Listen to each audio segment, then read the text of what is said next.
యోవేలు గ్రంథంలో నుండి మొదటి అధ్యాయము 9వ వచనము అలాగున్నే 19, 20, 18 నుంచి 20 వరకు చదువుకుందాం. యోవేలు గ్రంథము మొదటి అధ్యాయము 9వ వచనం మొదటిగా చదువుకుందాం. ఆ తర్వాత 18 నుంచి 20 వరకు. నైవేద్యమును పానార్పణమును యెహోవా మందిరములోనికి రాకుండా నిలిచిపోయెను. యెహోవాకు పరిచర్య చేయు యాజకులు అంగలార్చుచున్నారు. మేత లేక పశువులు బహుగా మూలుగుచున్నవి. ఎడ్లు మందలుగా కూడి ఆకలికి అల్లాడుచున్నవి. గొర్రెమందలు చెడిపోవుచున్నవి. అగ్నిచేత అరణ్యములోని మేత స్థలములు కాలిపోయినవి. మంట తోట చెట్లన్నింటినీ కాల్చివేశెను. యెహోవా, నీకే నేను మొర్రపెట్టుచున్నాను. నదులు ఎండిపోవుటయు అగ్నిచేత మేత స్థలములు కాలిపోవుటయు చూచి పశువులను నీకు మొర్రపెట్టుచున్నవి. చాలు. గత వారం నుంచి మనం యోవేలు గ్రంథాన్ని మనం చూసుకుంటున్నాం. ఈ రోజున కూడా మరికొన్ని విషయాలు యోవేలు గ్రంథంలో ఉన్న అక్కడక్కడ ఉన్నటువంటి కొన్ని విషయాలు దేవుని యొక్క వాక్యం మనం చూద్దాం. ఇక్కడ మొదటిగా మనం చూసినట్లయితే ఇక్కడ దేవుడు యోవేలుకి ప్రత్యక్షమైనటువంటి మాటగా మనము మొదటి వచనంలో మనం చూస్తాం. ఆ తర్వాత దేవుడు యోవేలు ద్వారా ఇజ్రాయెల్ ప్రజలందరితో మాట్లాడుతున్నాడు. ప్రతి వాళ్ళని కవర్ చేస్తూ సామాన్యమైనటువంటి ప్రజల గురించి మాట్లాడుతున్నాడు. అలాగనే పొలంలో పనిచేసేటువంటి రైతుల గురించి దేవుడు మాట్లాడుతున్నాడు, వారితో మాట్లాడుతున్నాడు. అలాగే ఎప్పుడు కూడా ద్రాక్షారసము పానం చేస్తూ సంతోషిస్తూ ఆనందిస్తూ ఆ జీవించేటువంటి ద్రాక్షారసం పానం చేసేటువంటి వారితో దేవుడు మాట్లాడుతున్నాడు. అలాగనే యాజకులతో దేవుడు మాట్లాడుతున్నాడు. అలా మాట్లాడుతూ చాలా విషయాలు ఇక్కడ దేవుడు చెప్తున్నాడు. యెహోవా దినం అనేటువంటిది త్వరలో రాబోతున్న విషయాన్ని దేవుడు చెప్తున్నాడు. ఈ యోవేలు గ్రంథం మొత్తంలో మెయిన్ అంశం ఏమవుతుందంటే యెహోవా దినం అనేటువంటిదే మెయిన్ కాన్సెప్ట్. అంటే యెహోవా దినము అనేటువంటి దాన్ని దృష్టిలో పెట్టుకొని ఈ గ్రంథం అంతా కూడా చాలా విషయాలు దేవుడు మాట్లాడుతూ వచ్చాడు, లేదా యోవేలు మాట్లాడుతూ వచ్చాడు. ఆ దినము కొరకు యోవేలు ద్వారా దేవుడు ప్రజలను సిద్ధపరిచే ప్రయత్నం చేస్తున్నాడు. ఇక్కడ సందర్భం ఏంటంటే ఇజ్రాయేల్ ప్రజలు దేవుని మార్గములను విడిచిపెట్టేసి వారికి ఇష్టానుసారంగా జీవిస్తుండడాన్ని బట్టి తీర్పు దినం ఒక దాన్ని దేవుడు నిర్ణయించాడు. దాన్ని దేవుడు యెహోవా దినము అని దేవుడు పిలుస్తున్నాడు. ఆ దినము కొరకు ప్రజలను దేవుడు యోవేలు ద్వారా హెచ్చరించే ప్రయత్నం దేవుడు చేస్తున్నాడు. ఇప్పుడు చూడండి, ఆ దినము గురించే యోవేలు మాట్లాడుతున్నాడు. ఇప్పుడు చూడండి, ఇజ్రాయెల్ ప్రజల స్థితికి ఎలా వెళ్ళిపోయారంటే దేవుడు మామూలుగా మాట్లాడుతున్నప్పుడు వినకపోతే కనుక, ఆయన స్వరాన్ని ఆలకించకపోతే అప్పుడు ఆటోమేటిక్గా ఏం జరుగుతుందంటే దేవుడు కొన్ని పరిస్థితుల ద్వారా దేవుడు మనుషులతో మాట్లాడవలసి వస్తుంది. దేవుడు నార్మల్గా ఎలా మాట్లాడతాడు మనుషులతో అంటే దేవుడు తన స్వరాన్ని వినిపింపజేస్తాడు. ఆయన వాక్కును ప్రత్యక్షపరిచి మనుషులతో మాట్లాడతాడు. కానీ ఎప్పుడైతే దేవుని యొక్క వాక్యాన్ని లేదా ప్రసంగాన్ని మనుషులు నిర్లక్ష్య పెట్టేసి అలాగే చాలా కాలం పాటు జీవించేస్తారో అప్పుడు ఆటోమేటిక్గా నెక్స్ట్ ఇంకా బలంగా కార్యం జరుగుతుంది. అది బలంగా అంటే అర్థం ఏంటంటే దేవుడు అనేక రకాలైన పరిస్థితుల ద్వారా దేవుడు మనుషులతో మాట్లాడి మనుషుల యొక్క గమనాన్ని పొందే ప్రయత్నం దేవుడు చేస్తాడు. అంటే ఎందుకు ఆ మాట చెప్తున్నానంటే నార్మల్గా దేవుడు మాట్లాడినప్పుడు మనుషులు విననప్పుడు, మనుషులు ఆ దేవుని యొక్క స్వరాన్ని వినడానికి సిద్ధంగా లేనప్పుడు దేవుడు చాలా బలంగా మాట్లాడే ప్రయత్నం దేవుడు చేస్తాడు. అలా బలంగా మాట్లాడేటప్పుడు దేవుడు పరిస్థితులను యూస్ చేసుకుంటాడు. అలా ఇక్కడ కూడా బైబిల్ మనం చూస్తే దేవుడు పరిస్థితులు యూస్ చేసుకుంటున్నాడు. దేవుడు అంతవరకు ఎందుకు వచ్చింది పరిస్థితి అంటే దేవుడు మాట్లాడేటప్పుడు నేరుగా అంత బలంగా మాట్లాడతాడని కాదు. దేవుడు మొదటగా తన స్వరాన్ని వినిపింపజేస్తాడు. అది ఎప్పుడైతే దేశమైనా ఎవరైనా సరే నిర్లక్ష్య పెడతారో అప్పుడు ఆటోమేటిక్గా పరిస్థితులు అటువంటివి ఎలాగ మారిపోతాయంటే ఆటోమేటిక్గా నువ్వు ఇంకా దేవుని దగ్గర రావాల్సిన పరిస్థితి వచ్చేస్తుంది. ప్రాబ్లం కొన్ని సందర్భంలో, అలాంటి సందర్భాల్లో కూడా మనుషులు చాలా సందర్భాల్లో వినకుండానే ఇంకా జీవించేటువంటి వాళ్ళు కూడా ఉంటారు. కాబట్టి ఇక్కడ ఏంటంటే దేవుడు మాట్లాడిన తర్వాత కూడా వినలేదు కాబట్టి ఇప్పుడు దేవుడి పరిస్థితుల ద్వారా మాట్లాడుతూ అక్కడ ఏంటంటే కొన్ని రకాలైన పరిస్థితులు, మిడతలు, ఇలాగ చెదలు ఇవన్నీ వస్తాయని చెప్పేసి దేవుడు చాలా విషయాలు మాట్లాడుతున్నాడు. వాళ్ళు పంట తినేస్తే దేవుడు చాలా విషయాలు గత వారం మనం చూసాం. అయితే స్పెసిఫిక్ మనం చూస్తే చూడండి, దేవుడు ఈ రోజున ఇక్కడ దేవుడు సృష్టి గురించి ఎక్కువ మాట్లాడతాడు. చూడండి ఒకసారి నేను 9వ వచనం చదువుతాను. చూడండి ఒకసారి, క్షమించండి 10వ వచనం చదువుతాను. చూడండి, పొలము పాడైపోయాను, భూమి అంగలార్చుచున్నది, ధాన్యము నశించెను, క్రొత్త ద్రాక్షరసము లేకపోయాను, తైల వృక్షములు వాడిపోయాను. ఆ తర్వాత మరొక మన 19వ వచనం మనం చూస్తే అక్కడ దేవుడు మాట్లాడుతూ 19 సెకండ్ లైన్లో మనం చూస్తే, యెహోవా నీకే నేను మొర్రపెట్టుచున్నాను అన్నాడు. ఆ తర్వాత చూడండి, నదులు ఎండిపోవుటయు అగ్నిచేత మేత స్థలములు కాలిపోవుట చూచి పశువులను నీకు మొర్రపెట్టుచున్నవి. ఇక్కడ చూడండి, ఇక్కడ మనము ఈ 10వ వచనంలో ఇక్కడ మనం చూస్తే అక్కడ భూమి కూడా అంగలారుస్తుందని బైబిల్ మనం చూస్తున్నాం. అంటే ఒక రకంగా చెప్పండి, ఇక్కడ యోబేలు ఏం మాట్లాడుతానంటే సృష్టి కూడా తను ఎదుర్కొన్నటువంటి పరిస్థితిని చూసి దేవునికి మొర్ర పెడుతుందని చెప్తున్నాడు. ఇప్పుడు చూడండి, ఇది చాలా ఇంపార్టెంట్ ఈ మాట. అంటే పరిస్థితి అటువంటిది అంత భయంకరంగా మారిపోయిందంటే మనుషుల మీద దానికి ప్రభావం కాదు కానీ సృష్టి మీద కూడా, అంటే నేల మీద లేదా భూమి మీద, సృష్టి మీద, అలాగే సృష్టి మీద ఆధారపడి జీవించేటువంటి మనుషులు, అలాగనే దాని మీద ఆధారపడి జీవించేటువంటి పశువులు సైతము దానికి ప్రభావం ఉంది. ఇప్పుడు దాని ఆలోచన, ఇది ఎంత ప్రమాదకరమైన పరిస్థితులకు వెళ్తున్నా ఆలోచించండి. ఇది కేవలం మీద మనుషులకు మాత్రమే వస్తున్నటువంటి ప్రాబ్లం కాదు, ఇది మనుషులు మాత్రం వస్తున్న ప్రాబ్లం కాదు, సృష్టి అంతటికి వస్తున్నటువంటి ప్రాబ్లం. అంటే రకంగా చెప్పాలంటే వాళ్ళు ఏ నేల మీద అయితే నిలుస్తున్నారో ఆ నేలకి ప్రాబ్లం వచ్చేస్తుంది. ఏ పశువులపైన అయితే వాళ్ళు ఆధారపడి బ్రతుకుతూ ఉన్నారో ఆ వాటిపైన కూడా దాని యొక్క ప్రభావం ఉండబోతుంది. రాబోతున్న ప్రాబ్లమ్స్ ఏవైతే ఉన్నాయో అవి కేవలం మనుషులను మాత్రమే ప్రభావితం చేసేటువంటి కార్యాలు కాదు, సృష్టి అంతటిని ప్రభావితం చేసేటువంటి కార్యాలను దేవుడు చెప్తున్నాడు. అంటే చూడండి, ఎంత బలంగా వారిపైన ఆ ప్రెషర్ ఉంటుందో ఒకసారి మనం ఆలోచించాలి. అయితే ఇందులో ఉన్నటువంటి ఒక ప్రాబ్లం ఏంటంటే, సృష్టికి లేదా ప్రకృతికి కొన్ని సమస్యలు వచ్చినప్పుడు అది నార్మల్గా ఎలాగైతే అది తరచుగా దాని జీవితంలో అది కొనసాగుతూ కాలాలు సమయాలు వస్తున్నాయో, ఎప్పుడైతే సృష్టికి కొంచెం విరుద్ధంగా ఈ సృష్టిలో కొన్ని కార్యములు జరుగుతున్నాయో భూమి తెలుస్తుంది, అది ప్రాబ్లం అని భూమి తెలిసి తనని సృష్టించినటువంటి దేవునికి మొర్ర పెడుతుంది సృష్టి కూడా. అలాగే పశువులు కూడా వాటికి మేత మేయడానికి ఏమీ లేనప్పుడు వాటికి కూడా తెలుస్తుంది దేనిపైన తాము ఆధారపడుతున్నాయి, పశువులు కూడా అర్థమవుతుంది. అందుకనే ప్రాబ్లం వచ్చినప్పుడు వాటికి మేత మేయడానికి ఏమీ లేనప్పుడు ఆ సృష్టి కూడా, ఆ జంతువులు సైతము దేవునికి మొర్ర పెడుతున్నాయంట, దేవునికి తన స్వరం వినిపింపచేసిన బైబిల్ మనం చూస్తున్నాం. అంటే అర్థం ఏంటంటే బేసిక్గా సృష్టికి అలాగున్నే ఈ సృష్టిలో ఉన్నటువంటి జంతువులకి చాలా వాటికి ఏదన్నా ప్రాబ్లం వచ్చినప్పుడు, అంటే నార్మల్ న్యాచురల్గా సహజంగా ప్రకృతి సంబంధం ఏవైతే న్యాచురల్గా జరుగుతుంటాయో అది ఎప్పుడైతే అది బ్రేక్ అయ్యిందో, దానికి ప్రాబ్లం వచ్చిందో, సృష్టి కూడా దేవునికి మొరపెట్టడం తెలుసు.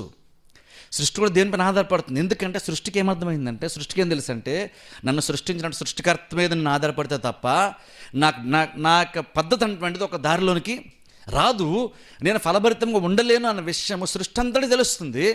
ఆ భూమి మీద సంచరించేటువంటి జంతువులకు కూడా తెలుస్తుంది, పశువులకు కూడా తెలుస్తుంది. కానీ ప్రాబ్లం అంటే చాలా సందర్భాల్లో మనుషులకు ఆ విషయము తెలీదు. అంటే ఆలోచించాలంటే కొన్ని సందర్భాల్లో మనుషులు ఎంత భయంకరంగా కొన్నిసార్లు మనం జీవిస్తామో, దేవుడు మాట్లాడుతున్నప్పుడు కూడా ప్రాబ్లం ఎంత పెద్ద అయిపోతుందంటే ఆ ప్రాబ్లము జంతువులకి తెలుస్తుంది, సృష్టికి తెలుస్తుంది, అవి స్పందిస్తున్నాయి, అవి దేవుని వైపు చూస్తున్నాయి. కానీ మనుషులు ఇంకా దేవుని వైపు అంత వెంటనే చూడలేదు. ఇన్ఫాక్ట్ ఇంకా చెప్పండి, ప్రాబ్లం వచ్చినప్పుడు ఇక్కడ యోబేలు చెప్తున్న మాట ఏంటంటే, భూమి మీద ప్రాబ్లం వచ్చినప్పుడు, సమస్య పెద్ద అయిపోతున్నప్పుడు దేవుని వైపు చూస్తూ దేవునికి నిజంగా మొదట మొర్రపెట్టిన మనుషులు కాదట, జంతువులు మొర్రపెడుతున్నాయి, సృష్టి మొర్రపెడుతుందంట, భూమి మొర్రపెడుతుందంట. అంటే బేసిక్గా సృష్టి అంతటికి కూడా బేసిక్గా తెలిసి ఏం తెలుసు అంటే, నన్ను సృష్టించిన సృష్టికర్త మీద నేను ఆధారపడితేనే, నేను కరెక్ట్గా కొనసాగాలంటే సృష్టికర్త మీద ఆధారపడితే తప్ప నేను సరిగ్గా ఉండలేనన్న విషయం సృష్టికి కూడా తెలుసు, సృష్టికి తెలుసు. బట్ మీరు చూడండి, యాక్చువల్గా బైబిల్ మనం చూస్తే ఆదాం పాపం చేసిన తర్వాత ఎప్పుడైతే శాపం భూమి మీదకి వచ్చిందో అప్పుడు కూడా ఇంక రోమపత్రిక 8వ అధ్యాయం కనుక బైబిల్ మనం చూస్తే సృష్టి గురించి పౌలు మాట్లాడుతూ అంటాడు, సృష్టి కూడా మూలులు ఇడుతుందని పౌలు అంటాడు. అక్కడ రోమపత్రిక 8వ అధ్యాయంలో సృష్టి కూడా మూలుతుందని బైబిల్ పౌలు చెప్తున్నాడు. అంటే పౌలు యొక్క పర్స్పెక్టివ్ ఏంటి, పౌలు యొక్క ఆలోచన ఏంటంటే, ఎప్పుడైతే భూమి మీదకి పాపం వచ్చిందో ఆటోమేటిక్గా ఈ భూమి మీద దానికి ఎఫెక్ట్ ఖచ్చితంగా ఉంది. మనుషుల మీద దాని ఎఫెక్ట్ ఉంది, జంతువుల మీద దానికి ఎఫెక్ట్ ఉంది, సృష్టి మీద కూడా దానికి ప్రభావము ఉంది. అందుకని ఇప్పుడు చూడండి, యాక్చువల్గా సృష్టి మనం ఏదైతే చూస్తున్నామో, ఏదైతే అద్భుతంగా ఉంది, బ్రహ్మాండంగా ఉంది అని మనం ఏదైతే ఈ సృష్టిని చూసి ప్రస్తుతమును చూసి అనుకుంటున్నామో, యాక్చువల్గా ఎంతకంటే బెటర్గా ఉండాల్సిన సృష్టి ఇది. యాక్చువల్గా ఇప్పుడైతే మనం చూసి ఇంప్రెస్ అయిపోతున్నామో, కొన్ని కార్యాలు సృష్టిలో కొన్ని విషయాలు చూసి ఇంప్రెస్ అయిపోతాం చూస్తారా, ఒరిజినల్ కూడా యాక్చువల్ అది కాదు. నువ్వు ఇప్పుడు చూస్తుంది ఒరిజినాలిటీ కాదు. డ్యామేజ్ అయిపోయిన తర్వాత, పాడైపోయిన తర్వాత ఇంకా పరిపూర్ణంగా మార్పు చెందడానికి మూలుగుతున్నటువంటి సృష్టిని మనం చూస్తున్నాం. ఒకసారి ఆలోచించండి దాని గురించి. ఇప్పుడు చూడండి, ప్రకృతి అందాలు అంటారు చూస్తారా, చాలామంది బీచ్లు సృష్టి చాలా చూస్తారు, హిమాలయ పర్వతాలు ఇవన్నీ చూస్తే చాలా అందంగా ఉంటాయి అంటారు చాలామంది. డబ్బులు ఖర్చు పెట్టి వెళ్ళి చూసొస్తుంటారు చాలామంది. దాన్ని చూసి మనం చాలా ఇంప్రెస్ అయిపోతుంటారు చాలామంది. కానీ మీకు తెలుసా, యాక్చువల్ ఇప్పుడు ఏదైతే మనం చూసి ఇంప్రెస్ అవుతున్నామో అది యాక్చువల్ ఒరిజినల్గా దేవుడు చేసింది కాదు. ఒరిజినల్గా దేవుడు చేసిన దాని తర్వాత పడిపోయిన తర్వాత ఉన్నటువంటి సృష్టిని మనం చూస్తున్నాం.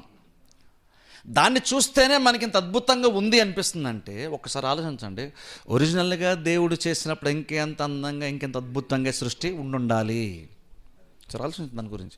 అంటే దేవుడు ఎంత మంచిగా సృష్టిని చేస్తుంటాడో ఒకసారి ఆలోచించండి. దేవుడు ఎంత మంచిగా దీన్ని చేసుంటాడో. కానీ ఇప్పుడు ఏదైతే నువ్వు చూసి ఇంప్రెస్ అయిపోతున్నావో, బైబిల్లో పౌలు దాని గురించి మాట్లాడుతూ ఈ భూమి ఇందులో ఉన్నటువంటి ప్రతి జీవి కూడా ఏంటంటే ఒక దినము కొరకు ఎదురు చూస్తా మూలుగుతున్నాయంట. వీని యాక్చువల్గా పౌలు అక్కడ రోమపత్రిక 8వ అధ్యాయంలో మాట్లాడుతూ మన శరీరం గురించి కూడా మాట్లాడతాడు. మన శరీరం కూడా మార్పు కోసం ఎదురు చూస్తుంది సృష్టి. తెలుసా, పౌలు అదే చెప్తున్నాడు 8వ అధ్యాయం రోమపత్రికలో. మన తీసి టైం సరిపోక నేను తీయట్లేదు. రోమపత్రిక 8వ అధ్యాయంలో పౌలు మన శరీరం గురించి మాట్లాడతాడు, సృష్టి అంతటి గురించి మాట్లాడుతూ మార్పు కోసం, అంటే దేవుడు మళ్ళీ నూతనంగా మొత్తం అంతా మార్చి ఈ ప్రాబ్లమ్స్తో ఉన్నటువంటి సృష్టిని మార్చి రూపాంతరం చేసి బెటర్గా మళ్ళా పూర్వస్థితి అనుగ్రహించడానికి దేవుడు ఒక దినం నిర్ణయించాడు. ఒక దినాన్ని ఆ దినము కొరకు అంటే ఎదురు చూస్తా సృష్టి మూలుగుతుంది. ఒక రకంగా చెప్పండి, అర్థం ఏంటంటే బాధతో సఫర్ అవుతూ ఉండలేక దేవునికి మొర్ర పెడుతూ దేవుడు ఎప్పుడు మారుస్తాడో, నూతన సృష్టికి ఎప్పుడు మారుస్తాడని చెప్పేసి సృష్టి అంతా ఎదురు చూస్తుంది అంటున్నాడు. అంటే రకంగా చెప్పాలంటే సృష్టిలో అయిపోవడానికి కారణం ఏంటి? బేసిక్ కారణం మనిషే. కారణం మనిషి. యోబు గ్రంథంలో మీరు చూడండి, ఇలా భూమి ఇలా పాడైపోవడానికి కారణం ఏంటి? పశువులు ఇంత సఫర్ అవడానికి కారణం ఏంటంటే పశువులు ఏదో చేసిందని కాదు, మనుషులు. ఇక్కడ మనుషుల వలన భూమి సఫర్ అవుతుంది, మనుషుల వలన పశువులు కూడా సఫర్ అవుతున్నాయి. అంటే ఒక రకంగా చెప్పాలంటే వీటన్నిటిని దేవుడు చేసినప్పుడు ఏదైనా తోటలో మళ్ళీ అనుకోండి, దేవుడు ఇవన్నీ చేసినప్పుడు సృష్టి అంతా చేసినప్పుడు ఆదాముని మనిషిని చేసిన తర్వాత ఏదైనా తోటలో పెట్టినప్పుడు దాన్ని దేవుడు ఏం చేస్తారు? సేద్యపరచుటకును కాచుటకును దేవుడు అక్కడ నరుని అక్కడ పెట్టాడని బైబిల్ మనం చూస్తాం. అంటే దేవుడు ఈ సృష్టి అంతటిని చేసిన తర్వాత మనిషిని చేసి మనిషిని భూమి మీద పెట్టి ఓ రకంగా చెప్పాలంటే సృష్టి అంతటి కూడా ఒక కేర్ టేకర్ లాగా అంతటి నువ్వు జాగ్రత్తగా చూసి కాపాడవలసినటువంటి ఒక వ్యక్తిలాగా దేవుని స్వరూపంలో దేవుని పోలికలో దేవుడు మనల్ని చేసి సృష్టిని ఆయన చేసి దీన్ని నువ్వు సరిగ్గా మేనేజ్ చేయి, దీనికి బాధ్యుడవు నువ్వు అని చెప్పేసి దేవుడు మనిషిని భూమి మీద పెట్టాడు. ఇప్పుడు అందుకైనా భూమి మీద ఏం జరుగుతుంది అటువంటిది, ఈ సృష్టిలో ఏం జరుగుతుంది దానికి మనిషే ప్రధాన కారణం, దేవుడు కాదు. సృష్టిలో చూడండి, మన ప్రకృతి వైపరీత్యాలు వచ్చినా సరే ఇంకా అలాంటి జరిగినా సరే బేసిక్గా అందులో బేసిక్ కారణం ఏంటి తెలుసా? మనందరం చాలా సందర్భాల్లో దేవుడు అంటాం, అయితే దేవుడు కూడా కాదు. యాక్చువల్ మనిషి స్వార్థంగా ఈ సృష్టిని ఇష్టానుసారంగా హ్యాండిల్ చేస్తున్నాం కాబట్టి, స్వార్థంతో ఏదో ఇష్టానుసారంగా సృష్టిని మనం సరిగ్గా హ్యాండిల్ చేయట్లేదు కాబట్టి, బాధ్యత లేకుండా హ్యాండిల్ చేస్తున్నాం కాబట్టి దీనివల్ల మనకు కూడా ఎంత ఇబ్బంది వస్తుంది. భూమి సఫర్ అవుతుంది, సృష్టి సఫర్ అవుతుంది, ప్రకృతి సఫర్ అవుతుంది, ఎన్విరాన్మెంట్ సఫర్ అవుతుంది. యాక్చువల్ చెప్పాలంటే పొల్యూషన్ ఇవన్నీ చూస్తారు. బేసిక్ కారణం ఏంటి? ఏదైనా సరే మీరు తీసుకోండి, భూమి మీద జరుగుతున్న ప్రతిదానికి కూడా బేసిక్ ఏంటంటే మనిషి స్వార్థంతో కార్యాలు చేస్తున్నాడు కాబట్టి భూమిలో ఇలాంటి చెడు కార్యాలు జరుగుతూ ఉంటున్నాయి. దేవుడు చూడండి, మనిషిని దేవుడు చేసినప్పుడు నువ్వు 6 రోజులు పనిచేయి, ఒకరోజు విశ్రాంతి తీసుకో. అలాగే సృష్టిలో కూడా దేవుడు ఏం చెప్పాడంటే నువ్వు 6 సంవత్సరాలు పంట పండించి 1 సంవత్సరం వదిలేసని దేవుడు చెప్పాడు. ఎందుకని? దేవుడు ఒక క్రమముగా పద్ధతిగా ఈ భూమిని ఎలా హ్యాండిల్ చేయాలో మనకు చెప్తున్నాడు. కానీ ప్రాబ్లం ఇప్పుడు మనిషి ఎలా తయారైపోయామంటే మనుషులము యాక్చువల్ ఒరిజినల్గా దేవుడు అయితే 6 సంవత్సరాలు నువ్వు నేలను పండించుకో, దాన్ని తిను, కానీ 1 సంవత్సరం దాన్ని ఖాళీగా వదిలేసని దేవుడు చెప్పాడు. కానీ మనుషులు ఏం చేస్తున్నాం? స్వార్థం పెరిగిపోయింది కాబట్టి తక్కువ టైంలో ఎక్కువ సంపాదించేసుకోవాలి, భూమిలో ఉన్న ప్రతి దాన్ని వాడేసుకుందాం అనుకుంటున్నాం కాబట్టి భూమికి మనంత గ్యాప్ ఇవ్వట్లేదు. మనం ఇష్టానుసారం దాన్ని వాడేసుకొని తొవ్వేసుకొని ఏంటంటో చేసేస్తారు మనుషులు. అందుకనే భూమి అంతా సఫర్ అవుతుంది. అందుకనే సృష్టి లేని ప్రాబ్లమ్స్ అవన్నీ వచ్చిన బేసిక్ మనమేమో దేవుడు ఎందుకంటే ఇలా చేశాడంటాం. భూకంపాలు వచ్చిన ఏమొచ్చినా సరే ఏం చేస్తారు చూడండి, బోళ్ళు తవ్వేస్తారు. ఈ గోల్డ్ కోసం ఖనిజాల కోసం తవ్వేస్తూ ఉంటారు, ఇష్టానుసారంగా తవ్వేస్తారు, ఎక్కడ పడితే తవ్వేస్తారు. మనం సరిగ్గా హ్యాండిల్ మనం చెయ్యం. అందుకు కారణం ఏంటంటే అందుకేంటంటే సృష్టి కూడా కొన్ని సందర్భాల్లో సృష్టి వల్ల కూడా మనకు ప్రాబ్లమ్స్ వస్తాయి, మనుషుల వల్ల సృష్టి కూడా ఇబ్బందికి గురవుతుంది. నిజం కనుక సృష్టి కూడా ఇవన్నీ చూడండి, ప్రతి మనిషి కూడా బైబిల్ చెప్పిన ప్రకారం సృష్టిని కనుక హ్యాండిల్ చేస్తాయి ఈ భూమి వల్ల ఈ సృష్టి వల్ల యాక్చువల్ మనుషులు చాలా మేలు జరగాల్సి ఉంది. కానీ ఎందుకు భూమి ఉన్న కొందికి మనుషులు జీవించడానికి యోగ్యం ఎందుకు ఉండట్లేదు అంటే కారణం అంటే మనిషి సరిగ్గా దాన్ని హ్యాండిల్ చేయట్లేదు. దేవుడు రెస్పాన్సిబిలిటీ ఇచ్చి మనిషిని పెట్టాడు, మనిషి ఏమో ఇష్టానుసారంగా దాన్ని వాడుకుంటున్నాడు కాబట్టి ప్రాబ్లమ్స్. ఇక్కడ కూడా ఎగ్జాక్ట్ అంతే. ఇక్కడ కూడా మనుషులు ఏం చేస్తున్నారు, ఇక్కడ ఫస్ట్ ఆఫ్ ఆల్ వాళ్ళు దేవునికి ప్రయారిటీ ఇవ్వాలి. దేవునికి ప్రయారిటీ ఇవ్వకుండా, దేవునికి ప్రథమ స్థానం ఇవ్వకుండా వాళ్ళు జీవిస్తున్నారు కాబట్టి వాళ్ళపైన దానికి ఎఫెక్ట్ ఉంటుంది, భూమి పైన ఉంటుంది, పశువుల పైన ఉంటుంది. అయితే విషయం ఏంటంటే ఇక్కడ అంతకన్నా భయంకర విషయం ఏంటంటే పశువులు మొర్ర పెడుతున్నాయి, భూమి కూడా మొర్ర పెడుతుంది, కేకలేస్తుంది, బాధపడుతుంది, విలపిస్తుంది, మొర్ర పెడుతుంది దేవునికి. కానీ ఇంకా మనిషి ఇంకా దేవుని దగ్గర యాక్చువల్గా ఇంకా రాలేదు. అది ఇక్కడ చెప్తున్నాడు. అది ఇక్కడ యోవేలు ఇక్కడ దాని గురించి మాడుతున్నాడు. అలా మాడుతూ ఇప్పుడు మనుషుల గురించి మాడుతూ చెప్తున్న మాట ఒకసారి చూడండి. 5వ వచనం చదువుకుందాం. చూడండి 5వ వచనము. మత్తులారా మేలుకొని కన్నీరు విడువుడి, ద్రాక్షారసపానము చేయువారులారా రోదనము చేయుడి, క్రొత్త ద్రాక్షారసము మీ నోటికి రాకుండా నాశనమాయెను. చాలు ఇక్కడ చూడండి. ఇక్కడ దేవుడు మనుషులతో మాట్లాడుతున్నాడు. ఇక్కడ మత్తులారా మేల్కొని కన్నీరు విడుడి, ద్రాక్షారస పానము చేయువారులారా రోదనము చేయుడి, క్రొత్త ద్రాక్షారసం మీ నోటికి రాకుండా నాశనమే. ఇక్కడ చూడండి దేవుడు మాడుతూ ఇక్కడ మనుషుల గురించి చెప్తున్నాడు. ఇక్కడ స్పెసిఫిక్గా ద్రాక్షరసం తరచుగా పానం చేసేటువంటి, అంటే ఎక్కువగా ఉల్లాసంగా సంతోషంగా ఉండి ఎప్పుడు లైఫ్ని ఎంజాయ్ చేయాలనుకుంటూ దేవునికి స్థానం ఇవ్వకుండా జీవించేటువంటి మనుషులను దేవుడు ఇక్కడ మాట్లాడుతున్నాడు. ఇప్పుడు అన్నాడు ఇక్కడ మీరు మేల్కోండి, ఎప్పటికైనా సరే మీ మొత్తం వదిలించి మీరు మేల్కోండి. మీరు ఎప్పుడు ఎంజాయ్ చేయడమే కాదు, ఎప్పుడు ఆనందించాలనే కాదు, ఇప్పుడు మీరు కన్నీరు విడవలసిన టైం మీకు వచ్చింది. రోదన చేయండి అంటున్నాడు. ఎందుకు రోదన చేయాలి అంటే ఏదైతే ఎప్పుడు వాళ్ళకి సంతోషం తీసుకొస్తుందో ఆ ద్రాక్షరసం గురించి ఇక్కడ మాటతో మీ నోటికి రాకుండా నాశనం అయ్యాను. ఇప్పుడు చూడండి, అంటే బేసిక్ ఇక్కడ యోవేలు ఏం చెప్తున్నాడంటే మనుషులు బేసిక్గా ఎలా ఉండాలంటే తృప్తిని మనం బేసిక్గా దేవునిలో మనం వెతకం. బేసిక్ మనిషి యొక్క మెంటాలిటీ ఎలా అంటే తెలుసా, సంతోషము తృప్తి అనేటువంటిది ఆనందం అనేటువంటిది దేవునిలో వెతకకుండా వేరే వాటిపైన వెతికే ప్రయత్నం మనుషులు చేస్తారు. ఇక్కడ స్పెసిఫిక్గా చూడండి, ఇక్కడ మనుషులు కొంతమంది ఏంటంటే ఇక్కడ ద్రాక్షరసం మీద డిపెండ్ అవుతున్నారు. వాళ్ళు సంతోషించాలి అంటే బోత్కింగ్ ఇంకేదో వాళ్ళకు ఉంటేనే వాళ్ళకి సంతోషం. అందుకని ఎప్పుడు ద్రాక్షరసం పానం చేస్తూ సంతోషిస్తూ ఉంటున్నారు. అందుకే ఇప్పుడు యోవేలు అన్నాడు మీరు అందులో టూ మచ్కి వెళ్ళిపోయారు. ఇప్పుడు ద్రాక్షరసం మీ నోటికి రాదు కాబట్టి ఇప్పుడు మీరు సంతోషించడానికి కూడా మీకు కారణం లేదు, సంతోషించడానికి మీకు ద్రాక్షరసం లేదు కాబట్టి మీకు సంతోషం కూడా ఉండదు. ఇప్పుడైనా సరే మీరు దేవునితో తిరిగి కన్నీళ్ళు విడవండి, మీరు దేవునికి మీరు మొర్ర పెట్టండి. ఇప్పుడు చూడండి బేస్డ్ మనం ఆలోచించాల్సిన విషయం ఏంటంటే మనుషులంగా మనము ఎందులో సంతోషం వెతుకుతున్నామో తృప్తిని ఎందులో వెతుకుతున్నామో ఆలోచించుకోవాలి. చాలాసార్లు మనకేంటంటే అన్నీ బాగున్నాయి అనుకోండి చాలా హ్యాపీగా ఉంటాం, అన్ని ఫైనాన్షియల్గా బాగుండి ఆరోగ్యం ఉండి హ్యాపీగా ఉన్నాం అనుకోండి, అప్పుడు చాలా బాగుంటాం, మనం హ్యాపీగా ఉన్నట్టుగా ఫీల్ అవుతాం. కానీ ప్రాబ్లం వచ్చేస్తే దిగులు పడిపోతూ చింత పడిపోతూ కూర్చొని పోతాం. అంటే బేసిక్గా చెప్తాను చూడండి, ఇప్పుడు ప్రపంచం అలా ఉందంటే ఓకే, ప్రపంచంలో ఉంటే, కానీ క్రిస్టియన్ యాక్చువల్ అలాగున్నా ఉండకూడదు. క్రిస్టియన్ ఎప్పుడు బాధపడాలంటే యాక్చువల్ నువ్వు నిజంగా కన్నీరు విడవాలంటే దేవుడు వదిలేస్తేనే నువ్వు బాధపడాలి.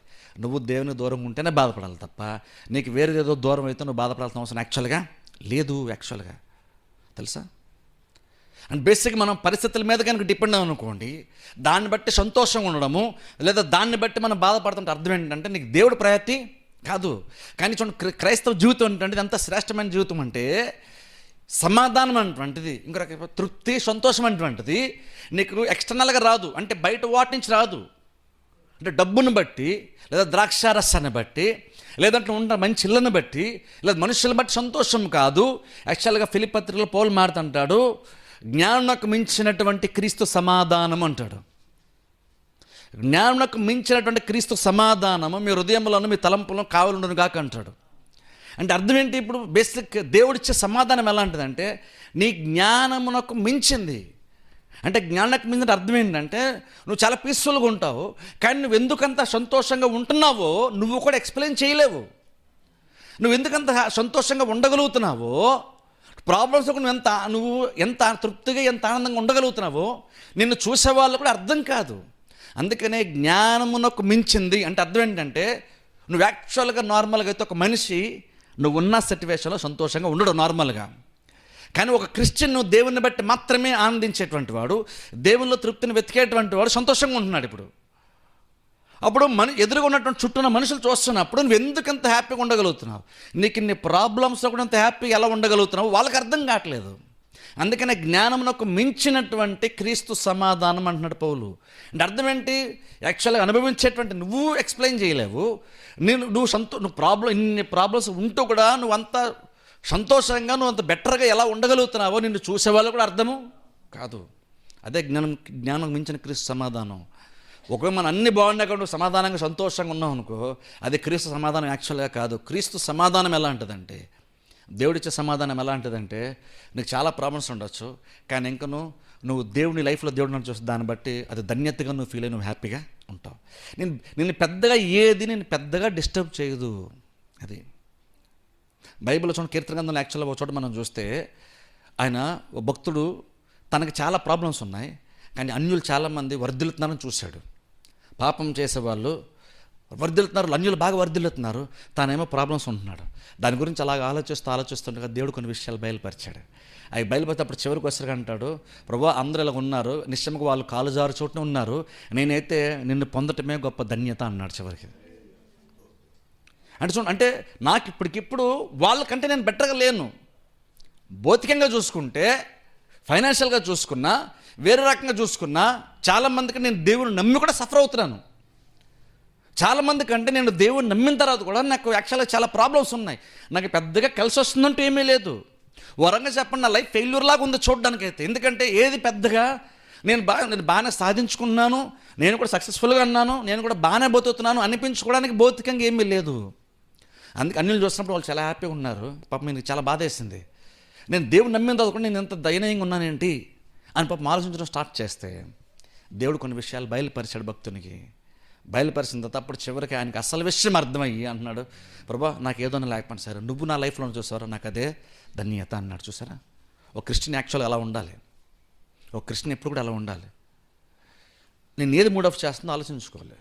ఒకవేళ చిన్న చిన్న ప్రాబ్లమ్స్కే వాటి కనుక నువ్వు కనుక చిన్న బాధ ఖచ్చితంగా ఉంటుంది. నేను బాధ కూడా మనకు తెలియదని నేను చెప్పట్లేదు, బాధ ఉంటుంది. కానీ అందులో అలా కూర్చుంటా కనుక ఖచ్చితంగా చెప్తున్నాను, నీ లైఫ్లో దేవుడు నువ్వు పెద్ద చోటు ఇవ్వలేదని అర్థం.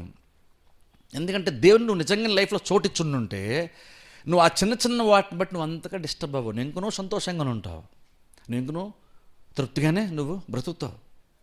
తెలుసా, క్రైస్తవ జీవితం అంటే అలా ఉండాలని దేవుడు కోరుకుంటున్నాడు.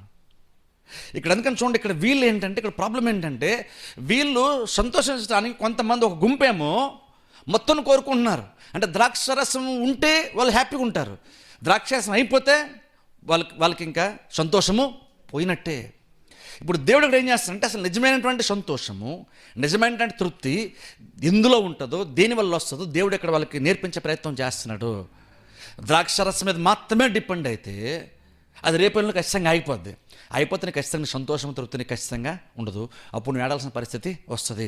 సంతోషం అనేటువంటిది ఎప్పుడు కూడా బయట నుంచి లోపలికి రాదు, లోపల నుంచి బయటికి వచ్చేటువంటిది.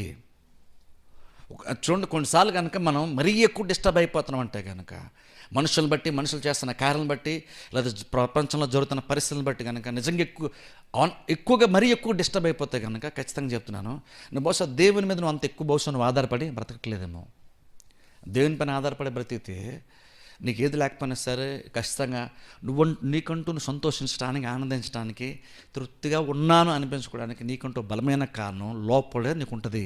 అది దేవునిలో నీకు ఉంటుంది. క్రిస్టియన్స్ మనం అందులో చూడాలి. దేవుడు మనకు అన్ని సమకూర్చి జరిగిస్తాడా, ఇస్తాడా, మంచి జీవులను ఇస్తాడు. కానీ అవన్నీ ఉన్నాయి కాబట్టి నువ్వు సంతోషంగా ఉన్నాను నువ్వు అనుకోద్దు ఎప్పుడు కూడా. అందుకని ఎప్పుడు కూడా ధనాన్ని కానీ వాటిని కానీ నమ్ముకోద్దని బైబిల్ ఎందుకు చెప్తుంది. నువ్వు ఎక్కువ దాని మీద డిపెండ్ అనుకో, రేపు లేనప్పుడు నువ్వు చాలా మూడ్ ఆఫ్ అయిపోతావు. అందుకని ఎప్పుడు అసలు భౌతికమైన దేని మీద కూడా ఎక్కువగా మనం అనవసరం ఎక్కువగా నమ్మకం కానీ ఎక్కువగా దానిపైన ఎక్కువ ఆధారపడనే కూడదు. మనుషులపైన కూడా ఎక్కువ ఆధారపడకూడదు, దేనిపైన ఎక్కువ ఆధారపడాలి. ఇక్కడ వీళ్ళేమో ద్రాక్షరసం ఆధారపడుతున్నారు కాబట్టి ఇప్పుడు దేవుడు అంటున్నాడు, ఇప్పుడు ద్రాక్షరసం మీ నోటిని తీసివేయబడింది కదా, ఇప్పుడు మీకు సంతోషము ఉండదు కదా, ఇప్పుడు యాడ్ని తప్ప మీరు ఇప్పుడు ఏమీ చేస్తారంటున్నాడు దేవుడు. ఒకసారి అందుకంటాను చూడండి, ఎప్పుడు కూడా మనము అన్నీ ఉన్నా సరే, ఒకరికి ద్రాక్షరసం ఉన్నా, నీకు మంచి ఈవులు దేవుడు ఇస్తున్నా సరే, ఇంకను వాటన్నిటి మధ్యలో నువ్వు దేవుని మర్చిపోద్దు. వాటన్నిటి మధ్యలో నీకు సంతోషానికి, తృప్తికి, ఆనందానికి కారకులు నిజంగా ఎవరవుతారో ఆ దేవుణ్ణి మర్చిపోయి ఆ దేవుని పక్కన పెట్టేసి ఆనందాన్ని, తృప్తిని వస్తువుల్లోనూ వేరే వాటిల్లో వెతక్కండి. ఎప్పుడైతే నిజంగా వెతుకుతామో ఖచ్చితంగా అది డిస్టర్బ్ అయ్యే తీరుతుంది. ఇక్కడ అందుకని చూడండి, ఇక్కడ వాళ్ళు ఎంతసేపు వాటి మీద డిపెండ్ అయిపోతున్నారు. అందుకని దేవుడు అంటున్నాడు, ఇప్పుడు టైం వస్తుంది, ఇప్పుడు ఏదైతే మీకు ఆనందాన్ని ఇస్తుందని మీరు అనుకున్నారు, ఇప్పుడు అది లేకుండా పోయింది, ఇప్పుడు మీరు ఏం చేస్తారు? ఇప్పుడు ఇప్పుడు మీకు సంతోషం మీకు ఎలాగైనా వస్తుంది. ఇప్పుడు మీరు ఆడాల్సిన టైమే కదా ఇప్పుడు మీకు అని దేవుడు ఇక్కడ చెప్తున్నాడు. కనీసం ఎప్పటికైనా సరే మీరు మొర్ర పెట్టండి, ఇప్పటికైనా సరే మీరు దేవుని వైపు చూడండి అంటున్నాడు. అంటే క్రిస్టియన్స్కి మనం ఎప్పుడు కూడా నేర్చుకోవాలి. కొన్నిసార్లు ఏంటంటే మనం దేవుని మీద ఆధారపడతాం, దేవుడే మనకి మంచి ఈవులన్నీ ఇస్తాడు. కానీ తీరా ఇచ్చిన తర్వాత దేవుని కంటే ఎక్కువగా ఆ ఈవులను గట్టిగా పట్టేసుకుంటాం తెలుసా మనం. ఎందుకంటే అది పట్టేసుకుంటాం కానీ అది మనకు పెద్ద ప్రాబ్లం అనిపించదు, అది పెద్ద తప్పులాగా పాపలాగా మనకు అనిపించదు. కానీ తర్వాత ఎప్పుడు ఖచ్చితంగా అది నీ లైఫ్ని బలంగా మార్చేటువంటి కార్యం, అది నీ లైఫ్ తలకిందులు చేసేటువంటి కార్యం. ఎప్పుడైతే నువ్వు వస్తువులను ఇంకా దేని మీద ఎక్కువ నమ్మకం పెట్టుకుంటావో, అది నీకు యూజ్ అవుతుంది కదా, దాని మీద ఎక్కువ అతిగా నమ్మకం పెట్టుకుంటావో ఖచ్చితంగా అది లేకుండానే పోతుంది. వీళ్ళు ద్రాక్షరసం మీద ఎక్కువ డిపెండ్ అయ్యారు సంతోషించడానికి. దేవుడు అన్నాడు ఇప్పుడు అది పోయింది కదా, ఇప్పుడు మీరు ఏం చేస్తారన్నాడు దేవుడు. అంటే అర్థం ఏంటంటే సంతోషం అంటే ఎప్పుడు కూడా బయట నుంచి లోపలికి రాదు. నీకున్నటువంటి కార్యాలను బట్టి, నువ్వు కలిగి ఉన్నటువంటి సంపదను బట్టి నీకు తృప్తి, సంతోషం అంటున్నది యాక్చువల్గా రాదు. అందులో వెతక్కండి. కొన్నిసార్లు తాత్కాలికంగా వస్తువులు సంతోషాన్ని ఇవ్వచ్చు, కొన్ని కార్యాలు సంతోషాన్ని ఇవ్వచ్చు, మనుషులు కొంత సంతోషాన్ని నీకు ఇవ్వచ్చు. కానీ నిజమైన సంతోషం మాత్రం ఖచ్చితంగా దేవునిలోనే ఉంటుంది. ఏదన్నా నీకు ఆనందం కూడా మానేయచ్చు, కానీ దేవుని దగ్గర మాత్రం నీకు తృప్తి రాకుండా మాత్రం ఉండదు. అందుకే కీర్తనల భక్తులు అంటున్నాడు, అందుకని నాకు ఏది లేదని అనుకున్నాను, కానీ ప్రభువా నువ్వు ఉన్నావు కదా, నాకు అదే చాలు. ఎందులో క్రిస్టియన్కి ఎందులో ఆనందించాలో చూడండి. అందులో మరీ ఎక్కువగా అన్నీ మనకు సమకూడి జరిగిపోతున్నప్పుడు దేవుని కృపను బట్టి మరీ ఎక్కువ వాటి మీద ఎక్కువ డిపెండ్ అయిపోతాం. దాన్ని బట్టి మనం హ్యాపీగా ఉన్నాం, దాన్ని బట్టి సంతోషంగా ఉన్నాం, దాన్ని బట్టి సౌఖ్యంగా ఉన్నాం అనుకుంటాం. ఎప్పుడైతే నిజంగా నీకు దేవుని మీద నుంచి నీకు వస్తువుల మీదకి డైవర్ట్ అయిపోతున్నావో, బహిరంగ సంబంధం కార్యం మీద నువ్వు నిజంగా ఆధారపడిపోతున్నావో, ఓ టైం వస్తే ఖచ్చితంగా దూరం అయిపోద్ది. ఇప్పుడు నిజంగా ద్రాక్షరసం తాగడం ఇజ్రాయెల్ ప్రజలకు తప్ప అంటే తప్పేమి కదా యాక్చువల్గా. ఆనందించడం తప్పేమి, ఎందుకంటే వాళ్ళు సంతోషంగా ఉన్నప్పుడు ద్రాక్షరసం పానం చేస్తారు. యేసు ప్రభు కానా వివాహంకి వెళ్ళినప్పుడు అక్కడ ద్రాక్షరసం అయిపోయింది. సంతోషంగా ఉన్నప్పుడు వాళ్ళు ద్రాక్షరం తాగుతారు, అది వాళ్ళకి అలవాటు, అది వాళ్ళకి సంతోషం ఉన్నప్పుడు తాగడం అలవాటు. కానీ అది తాగితేనే సంతోషం అంటే మాత్రం అది ప్రాబ్లం. నువ్వు సంతోషం ఉన్నప్పుడు తాగితే మంచిదే, కానీ తాగితే నాకు సంతోషం, నాకు ఇది ఉంటేనే సంతోషం అంటే మాత్రం ఖచ్చితంగా ప్రాబ్లం. అప్పుడు సంతోషం ఎందులో వెతుకుతావు? నువ్వు వేరే భౌతికమైన దాంట్లోనే వెతుకుతున్నావు. అది ఈరోజు ఉండొచ్చు, రేపు అది లేకపోవచ్చు. మంచి ఇల్లు ఉందనుకోండి సంతోషించు, కానీ సంతోషం ఇంట్లోనే సంతోషం ఉందనుకోవద్దు, ఇల్లుని బట్టే సంతోషం ఉందనుకోవద్దు. ఇంకా వేరే వస్తువులు ఉంటే కొంచెం సంతోషంగా ఉండొచ్చు, మంచిదే, కానీ దాన్ని బట్టే సంతోషం మాత్రం అనుకోవద్దు. దేవుడిచ్చేది ఏ వస్తువు ఏ మనిషి కూడా ఇవ్వలేడు. అప్పుడు చిన్నవి లేనప్పుడు మనం కనుక తెగ బాధపడిపోతున్నాం అనుకోండి, నిరుత్సాహానికి గురైపోతున్న అర్థం ఏంటంటే నీకు దేవుని మీద కంటే వాటి మీద ఎక్కువ మనస్సు ఉందని అర్థం, వాటికి ఎక్కువ నువ్వు ప్రయారిటీ ఇచ్చని అర్థం. ప్రాబ్లం ఏంటంటే అది ఉన్నంతవరకు బాగానే ఉంటుంది, కానీ నువ్వు ఎంత ఎక్కువ దానికి ప్రయారిటీ ఇస్తావో అది నీ జీవితం అంత దూరంగా నీకు అది వెళ్ళిపోతుంది, అది ఖచ్చితంగా. ఎందుకంటే దేవుడు కాకుండా, దేవుడు ఫస్ట్ ప్లేస్ ఇవ్వకుండా నువ్వు వేరే దేనికి ఫస్ట్ ప్లేస్ ఇచ్చావనుకో ఖచ్చితంగా నువ్వు అది ఖచ్చితంగా దూరం జరిపోయింది. ఎందుకంటే అది ఎక్కువ ఫస్ట్ ప్లేస్లో ఉండదు, ఎందుకంటే ఫస్ట్ ప్లేస్ ఎప్పుడు కూడా దేవునికే. ఆ దేవుని కాకుండా వేరే దానికి తెచ్చిపెట్టావు ఖచ్చితంగా అది ఎక్కువ కాలం పాటు దాని ప్లేస్ అది ఉండలేదు. అది ఖచ్చితంగా దేవుడు వచ్చే తీరాలి ఆ ప్లేస్కి. ఆ ప్లేస్ దేవుడి చేత నింపబడాలి. ఇక్కడ అందుకని దేవుడు ఇక్కడ మాట్లాడుతూ ఇప్పుడు మీ ద్రాక్షరసం మీ నోటికి రాదు, నోటికి వచ్చిందని ఇప్పుడు తీసేసాను కదా, ఇప్పుడు మీరు ఎలాగ ఆనందిస్తారని దేవుడు కోసం చేస్తున్నాడు. ఇంకా కొంచెం కింద చదువుకోవచ్చు. ఇప్పుడు యాక్చువల్గా 9వ వచనం చదువుకుందాం. ఇప్పుడు నైవేద్యమును పానార్పణమును యెహోవా మందిరములోనికి రాకుండా నిలిచిపోయెను. యెహోవాకు పరిచర్య చేయు యాజకులు అంగలార్చుచున్నారు. చాలు ఇక్కడ చూడండి. ఇప్పుడు ప్రాబ్లం ఏంటంటే వాళ్ళు భౌతికంగా ఎఫెక్ట్ అవుతుంది మనకు కాదు, ఆత్మీయం కూడా దీనికి ఎఫెక్ట్ ఉంటుంది వాళ్ళ పైన. ఇప్పుడు చెప్తాను దాని గురించి. ఇప్పుడు నార్మల్గా పని చేసుకోవడానికి రైతులకి అక్కడ పని చేసుకోవడానికి ఏం లేదు, ఎందుకంటే భూమి పంటలు మొత్తం అంతా కూడా చెడ పురుగులు వచ్చేసి అవన్నీ వచ్చి తినేస్తున్నాయి. కాబట్టి పని చేసే వ్యవసాయకుడు కూడా పనేమీ లేదు, కాబట్టి వాడికి సంతోషము లేదు. ద్రాక్షరసం పానం చేసే వరకు సంతోషం లేదు. ఇప్పుడు ఇంకా చెప్పాలంటే యాజకులు కూడా సంతోషం లేదు యాక్చువల్. ఇక్కడ ఇంకో రకంగా చెప్పాలంటే యాజకులు సంతోషం లేదన్న కాదు, యాక్చువల్ ఇక్కడ ఇజ్రాయెల్ ప్రజల జనాంగంకి సంతోషం ఉండదు. ఎందుకంటే ఇది కేవలం భౌతికంగా మాత్రమే ప్రాబ్లం కాదు, ఈ భౌతికమైనటువంటి సమస్య కాస్త ఆత్మీయం కూడా మారిపోతుంది. తెలుసు వాళ్ళ లైఫ్లో ఆత్మీయం కూడా మారిపోతుంది. వాళ్ళు తినడానికి తిండి లేదు, ద్రాక్షరసం తాగేవాళ్ళకి ద్రాక్షరసం లేదు, వ్యవసాయం పని చేసుకునేవాడికి వ్యవసాయం చేయడానికి ఏమీ లేదు అన్నది మాత్రమే కాదు, ప్రాబ్లం కేవలం భౌతికమైందే కాదు, ఇది ఇంకా ఆత్మీయం కూడా మారిపోతుంది. ఇప్పుడు చూడండి, ఇది ఇంకా పెద్ద ప్రాబ్లం యాక్చువల్ చెప్పాలంటే. ఎందుకంటే అక్కడ చూడండి, అక్కడ దేవుడు అంటున్నాడు నైవేద్యమును పానార్పణమును యెహోవా మందిరంలోనికి రాకుండా నిలిచిపోయాను. ఇప్పుడు ఇది ప్రాబ్లం తెలుసా అంటే ఏంటి? నార్మల్గా మీరు బైబిల్లోకి వెళ్ళి చూస్తే యాక్చువల్గా నిర్గమకాండంలో 29వ అధ్యాయంలో అలాగే సంఖ్యాకాండంలో అలా ఉంటుంది. ఇజ్రాయెల్ ప్రజలకు ఉన్నటువంటి ఒక రెస్పాన్సిబిలిటీ ఏంటంటే ప్రతిరోజు యాజకుడు ఏంటంటే ఉదయం పూట అలాగనే సాయంత్రం రోజుకు 2 పూట్ల కూడా దేవునికి నైవేద్యము అర్పణగా అర్పించాల్సి ఉంటుంది. అంటే వచ్చిన పిండిలో కొంత దశంభాగంలాగా తీసుకొచ్చి పిండి కొంత తీసుకొచ్చి దేవునికి అది అర్పించాలి. అలాగే పానమ్మగా అంటే ద్రాక్ష రసాన్ని కూడా తీసుకొచ్చి దేవునికి అర్పించాలి. అది దేవునికి 2 పూట్ల అది చేస్తూ ఉండాలి వాళ్ళు. అది చేస్తున్నప్పుడు యాక్చువల్ ఏం జరుగుతుందంటే అది జరిగిన తర్వాత దేవుడు దాన్ని అంగీకరిస్తే దేవుడు వారితో మాట్లాడతాడు. సో బైబిల్ ఒక వచనం చూద్దాం, చూడలేదంటే ఒకసారి నిర్గమకాండంలోకి వెళ్దాం. జస్ట్ ఒక వాక్యం మనం చదువుకుందాం. నిర్గమకాండం 29వ అధ్యాయంలోకి వెళ్దాం, మీకు కొంచెం క్లియర్గా అర్థమవుతుంది. నిర్గమకాండం 29వ అధ్యాయము, నిర్గమకాండం 29వ అధ్యాయము 38, 39 వచనాలు చదువుకుందాం. యాక్చువల్లీ ఇది ఎంత 38 నుంచి 46 వరకు ఉంటుంది, కానీ మన టైం సరిపోదు కాబట్టి మొదటి 38, 39 వచనాలు చదువుకుందాం. మొదటిగా, నీవు బలిపీఠం మీద నిత్యమును అర్పింపవలసినదేమనగా ఏడాదివి 2 గొర్రె పిల్లలను, ప్రతిదినము ఉదయమందు 1 గొర్రె పిల్లను, సాయంకాలమందు 1 గొర్రె పిల్లను అర్పింపవలను. దంచి తీసిన 30 నూనెతో కలిపిన 10వ వంతు పిండిని పానీయార్పణముగా 30 ద్రాక్షారసమును మొదటి గొర్రె పిల్లతో అర్పింపవలను. సాయంకాలమందు 2వ గొర్రె పిల్లను అర్పింపవలను. ఇప్పుడు చూడండి, అర్పించినప్పుడు 41 వచ్చిన చూస్తే దేవుడు ఎంపైన సువాసన హోమముగా దాన్ని అంగీకరిస్తాను బైబుల్ ఉంటుంది. అంటే బేస్ అక్కడ ఏం జరగాలి? దేవునికి వాళ్ళు ఉదయము సాయంత్రము నైవేద్యం అర్పించాలి.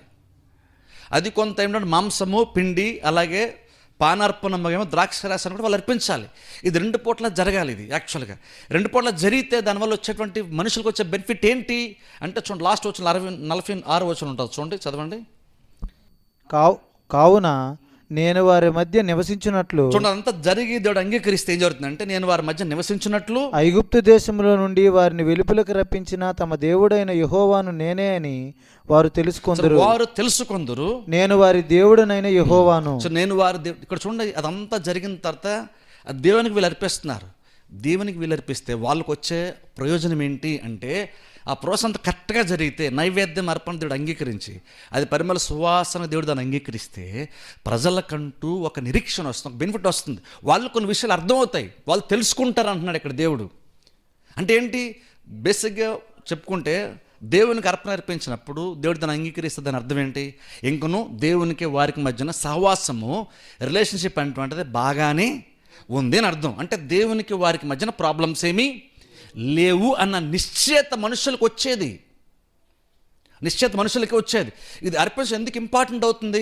ఎప్పుడైనా సరే ఇజ్రాయెల్ ప్రజలకు ఏంటంటే వాళ్ళకి ఏదన్నా దేవుడు తమకు విరోధంగా ఉన్నాడు అని వాళ్ళకి అనిపిస్తే వెంటనే ఏంటంటే దేవునికి బలి తీసుకెళ్ళి అర్పించినప్పుడు యాజకుని ద్వారా దేవునికి బలి అర్పించినప్పుడు దేవుడు కనుక దాన్ని నిజంగా అంగీకరిస్తే కనుక దేవుడు అంగీకరించిన విషయం కూడా దేవుడు మనుషులకు తెలియజేస్తాడు.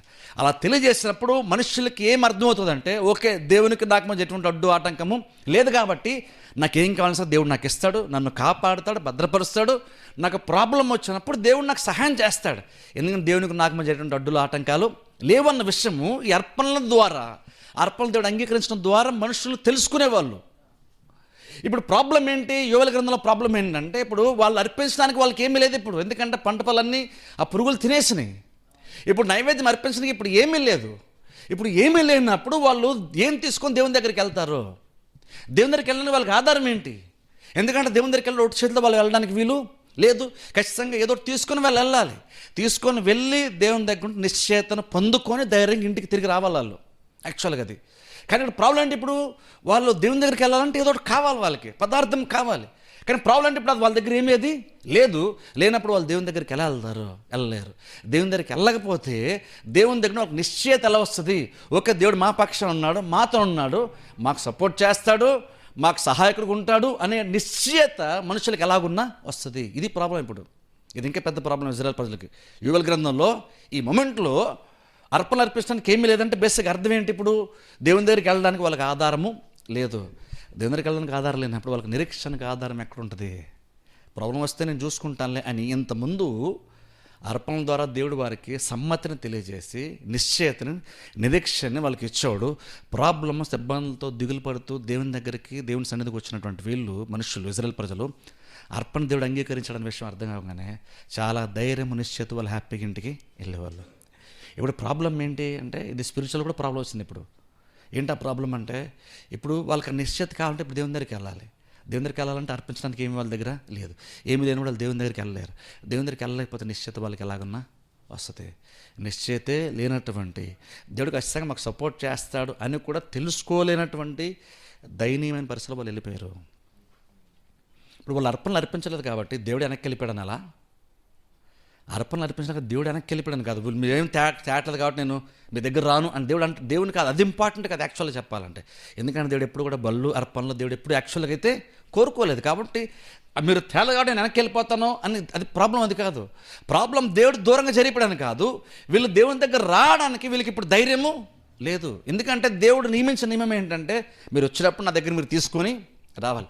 ఇప్పుడు ఇంతకి దేవుడు మాతో ఎలా ఉన్నాడు అన్నది తెలుసుకోవడానికి కూడా వీళ్ళకి ఇప్పుడు ఛాన్సే లేదు. అది పెద్ద ప్రాబ్లం. అది నిజంగా దేవుడు అంగీకరిస్తాడు మమ్మల్ని అన్నది కూడా వాళ్ళకి తెలుసుకునేటువంటి ఛాన్స్ కూడా లేని పరిస్థితుల్లో వాళ్ళు వెళ్ళిపోయారు. అందుకని దేవుడు ఇక్కడ మాట్లాడుతున్నాడు, నైవేద్యాలు అర్పించడానికి కూడా మీకు ఇప్పుడు అవకాశమే లేదు. కాబట్టి దేవుడు అన్నాడు, యాజకులు అందరూ కూడా మీరు ఏడవండి అని దేవుడు అంటూ నిలిచిపోయిన పరిచర్య యాజకులందరూ అంగలార్చుచున్నారు అన్నాడు. సార్, యాజకులు అంగలార్చుతారు. ఎందుకంటే యాజకుల దాన్ని దేవుడు ఇశ్రాయేలు ప్రజల నిశ్చయితని ఇచ్చేవాడు. ఇప్పుడు ప్రాబ్లం ఏంటంటే వాళ్ళకు ఉండాల్సిన ఏకైక నిశ్చయిత యాక్చువల్గా వాళ్ళకి లేకుండా పోయింది. ఆ నిశ్చయిత లేకుండా పోయింది కాబట్టి ఇప్పుడు యాక్చువల్గా వాళ్ళు ఏమీ చేయలేని అయ్యమయ్యే పరిస్థితులు యాక్చువల్గా వాళ్ళు ఉంటున్నారు. ఒకసారి ఆలోచించండి, ఎవరి వలనైతే వీళ్ళకి నిజంగా నిశ్చయిత, ఎవరి వలనైతే వీళ్ళకి సహాయం వస్తుందో ఇప్పుడు ఆయన దగ్గరికి వెళ్ళే ఛాన్సే వీళ్ళకి లేకుండా పోయింది. ఇప్పుడు చూడండి, నిజంగా ఇది ఎంత దుర్లభమైన పరిస్థితి ఒకసారి ఆలోచించండి. ఇప్పుడు మనకేంటంటే దేవుని సన్నిధి యొక్క వాల్యూ యాక్చువల్గా మనకి తెలియదు. మనకి దేవుడు మనతో మాట్లాడుతున్నప్పుడు ప్రసంగాల యొక్క వాల్యూ మనకు తెలియదు. ప్రసంగాల వాల్యూ మనకి యాక్చువల్గా తెలియట్లేదు. మాట తరచుగా దేవుడు మాట్లాడిన తర్వాత కూడా వాళ్ళు పెడచాను పెడితే ఈ సిచ్యువేషన్కి వచ్చారు.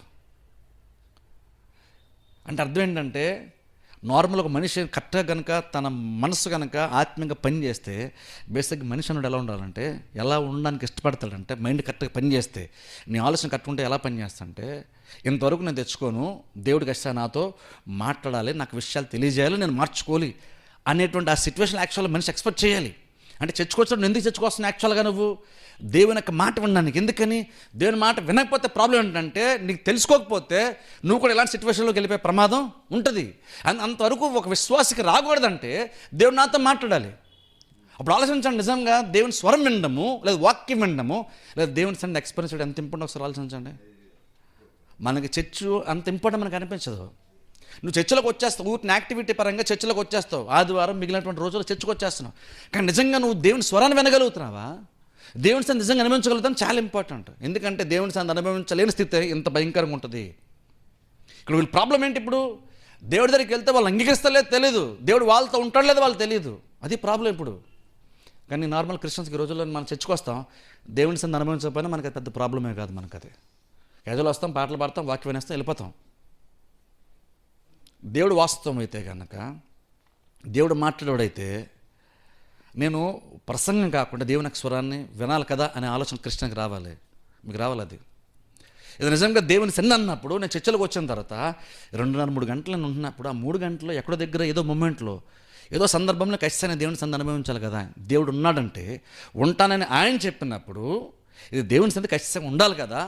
నాకు అది ఎందుకు తెలియట్లేదు అని ఒక క్రిస్టియన్ ఆలోచించాలి. నువ్వు అది ఆలోచించకుండా, నువ్వు ఎదురు చూడకుండా, అది అనుభవించడానికి ప్రయత్నం చేయకుండా వచ్చి వెళ్ళిపోతుంటే అది ఖచ్చితంగా సరైన ఆత్మస్థితే కాదు. అది యాక్చువల్గా నువ్వు చర్చలోకి వచ్చిన తర్వాత కూడా ఒక 2-3 ఆదివారాలు గడిచిపోయిన తర్వాత కూడా నువ్వు ఇంకా నిజంగా దేవుని సన్నిధి అనేటువంటి నీకు రియాలిటీ అవ్వకపోతే, నీకు అనుభవం మారకపోతే నువ్వు ఎంత భయపడాలి? యాక్చువల్గా ఎంత భయపడాలి? నేను దేవుని దగ్గరికి వస్తున్నా, దేవుడు నాతో ఎందుకు మాట్లాడుతుందో నువ్వు ఆలోచించాలి. దేవుడు నీతో మాట్లాడలేదంటే అర్థం ఏంటి? నువ్వు వినగలిగే చెవులు నీకు లేవా, లేదా దేవుడే నీతో మాట్లాడడం మానేశాడా? ఇది చాలా సీరియస్ అయిన విషయం ఇది. కానీ చర్చని ఇప్పుడు మనం యాక్చువల్గా అలా మనం తీసుకోలేదు. చర్చని ఏదో వస్తున్నాం, ఒక మనిషి నిలబడుతున్నాడు, ప్రసంగం చేస్తున్నాడు, వింటున్నాం, వెళ్ళిపోతున్నాం, అంతే. కానీ యాక్చువల్గా ఇది దేవుని గురించి మనం వస్తున్నాం. ప్రసంగం ఏంటంటే దేవుని యొక్క స్వరం వినడానికి మనం వస్తున్నాం. అప్పుడు నిజంగా ఒక మనిషి యొక్క ప్రసంగాన్ని దాటి దేవుని స్వరాన్ని వింటున్నామా ఆలోచించుకోవాలి.